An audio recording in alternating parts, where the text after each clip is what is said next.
அன்புள்ள ஆண்டவரை சத்தரிக்கிறோம். பிலிப்பியர் 2:9. ஆதலால் தேவன் அவரை எல்லாவற்றிற்கும் மேலாக உயர்த்தி,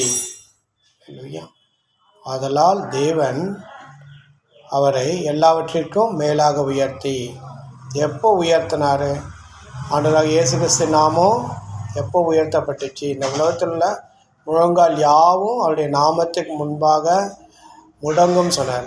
எப்போ அவருடைய நாமத்துக்கு முன்னாடி எல்லாம் முழங்கால்களும் முடக்கப்பட்டது, வானமும் பூமியும் அவருக்கு கீழ்ப்படுத்தப்பட்டதுன்னா, முதலாவது அவர் தன்னை முழுமையாக தாழ்த்தும் போது தேவன் அவரை உயர்த்தினார். தாழ்த்துபவன் எவனும் உயர்த்தப்படுவான் வேதம் சொல்லும். தன்னை தாழ்த்துபவனை தேவன் உயர்த்துறார். நம்ம எந்த அளவுக்கு நம்ம வெறுமையாக தாழ்மையாக்குறோமோ கர்த்தர் நம்மை மேன்மைப்படுத்தும்.